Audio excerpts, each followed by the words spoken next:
देखो तीनों नृत्य बहुत आसान है, ठीक है। पहला नृत्य वो ये बम है, ठीक है, ध्यान रख लीजिएगा। बम का मतलब बहुत बड़े बड़े नगाड़े होते हैं, बहुत बड़े बड़े दो नगाड़े होते हैं, खेतों के बीच में रखा होता है, ठीक है। सारे लोग होते हैं भरतपुर में, अपने ऐसा नहीं है कि दो लोग अपने अपने खेत काटो, पास वाला है वो कहीं और घूम रहा है दो मजदूरों को लेने के लिए, इसके पास वाला वो दो मजदूरों के लिए कहीं और घूम रहा है, ऐसा नहीं है, ठीक है, ध्यान रख लीजिएगा। वहां पर पूरा पूरा खेत जाता है, हर घर से दो मजदूर आने अनिवार्य होते हैं, और दो मजदूर जैसे ही हर घर से आने अनिवार्य होते हैं तो कहा जाता है पूरे पूरे जितने 100-200 मजदूर एक साथ जुड़ते हैं फसल काटने के लिए, ठीक है। किसी का भी खेत किसका है किसका नहीं है उससे फर्क नहीं पड़ता है, हर घर से दो मजदूर आने चाहिए, मतलब आने चाहिए, और फिर एक जैसे जैसे बैठते हैं 200 मजदूर एक साथ काटेंगे, एक बार में ही हेम का काम तो तमाम हो जाता है, ठीक है। जैसे ही हेम का काम तमाम हुआ मतलब उनमें खुशी की लहर दौड़ जाती है, और फिर वो बड़े बड़े दो नगाड़े लाते हैं, 200-300 लोग होते हैं, ठीक है, तो 2-4 जन बजाने वाले रहते हैं। अब इतने सारे लोग हैं तो आवाज ज्यादा चाहिए, इसलिए बड़े नगाड़े होते हैं, और नगाड़ों को रखकर 2-4-5 तो उनको बजाने वाले होते हैं और बाकी कूदने वाले होते हैं, ठीक है। तो फसल काटने के अवसर पर लगभग होली के आसपास एक नृत्य होता है, जिसको कौन सा नृत्य कहा जाता है भैया आपके? बम नृत्य कहा जाता है, ध्यान रख लीजिएगा, ठीक है। बाकी इसमें कुछ भी नहीं होता है, तो आपको भी अगर करना है तो यही करना है कि एक तो टेढ़ा घुमाना है पूरे गांव में, 100-200 लोगों को इकट्ठे करना है, हेम में ले जाना है, स्टार्टिंग में एक खेत से चलना है और फिर लास्ट तक निकल जाना है। बस जैसे ही निकल गए तो ये नृत्य आयोजित कर सकते हो। फिर कौन सा नृत्य भी आपके? बम। सारे दिन थक जाते हैं, थकान उतारते हैं और मस्ती में कूदते फिरते, अच्छी रहन सहन होता है, अच्छी संस्कृति होती है और मस्त मिजाज, कोई टेंशन नहीं होती है, ठीक है, ध्यान रख लीजिएगा।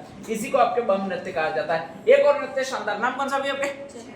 चरकुला नृत्य, शानदार नृत्य, ध्यान रख लीजिएगा, ठीक है। इसमें गाड़े का पहिया लिया जाता है, आपके जो गाड़ा होता था बैलगाड़ी उसका पहिया लिया जाता है। जब भी गाड़ा लेते हो ध्यान रख लीजिएगा वो इस तरह से होगा, पूरा पहिया होगा वो एक इस तरह से होगा और बाकी जो माड़ी होगी वो बीच में होगी, उस पर आसानी से दीपक रख सकते हो, ठीक है। चारों ओर आपके स्पेशली दीपक रख दिए जाते हैं, पूरे चारों ओर, स्पेशली ये पहिया है तो इधर इधर इधर इधर इधर यो पूरे दीपक रख दिए जाते हैं, ध्यान रख लीजिएगा, ठीक है।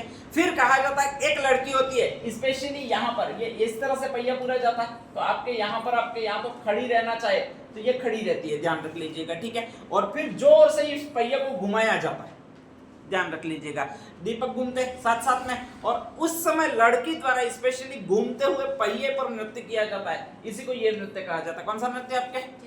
चरकुला नृत्य, भरतपुर का ही फेमस है, ध्यान रख लीजिएगा, ठीक है। बस ध्यान ये रखना है चक्कर खा के गिर नहीं जाना है, नहीं तो दीपक पर पड़ोगे कहीं कहीं, तो बाल वाल जो भी थोड़ी थोड़ी खुशकियां की है वो जल जाएगी, ठीक है, थोड़ी और छोटी छोटी खुशकियां हो जाएगी, ध्यान यही रखना है, बस इसमें और कोई ध्यान नहीं रखना है। और दूसरा ध्यान ये रखना है कि लहंगा वाला घाघरा वगैरह जो भी पहना हो वो कहीं टच नहीं हो जाए, ठीक है, नहीं तो और भी खतरनाक, क्योंकि घूमता हुआ पहिया तो उसमें घूमती हुई लड़की है, स्पीड अगर घुमाया गया है तो दिखेगी भी नहीं, और जल रही है वो तो बिल्कुल नहीं दिखेगी, ठीक है, तो अंदर होलिका बन जाएगी। तो दो ही चीजें ध्यान रखनी है। एक और शानदार नृत्य जिसको कहा जाता है, ये नृत्य नाम कौन सा भी आपके? हुरंगा नृत्य, ठीक है, ध्यान रख लीजिएगा। ये भी फसल के उपलक्ष्य में, जैसे ये बम था वैसे वैसे ये हुरंगा नृत्य है। ये वैसे ही है जैसे आपके धाबा भरने वाले होते हैं और फिर लास्ट में पार्टी करते हैं, पौए लाओ यूं करके, ठीक है, तो ये भी वैसे ही है। आपके यहाँ पर रात्रि में सारे लोग मिक्स अप भोजन करते हैं और फिर कहा जाता है वहां पर डांस किया जाता है, इसी को आपके एक नृत्य कहा जाता है। कौन सा नृत्य कहेंगे भाई आपके? हुरंगा नृत्य। और ये तीनों तीनों एक ही जिले में, जिला है आपका वो कौन सा भी आपके?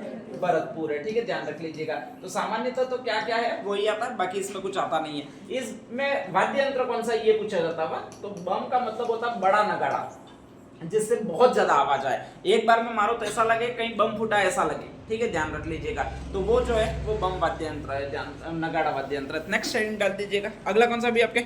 चरकुला। चरकुला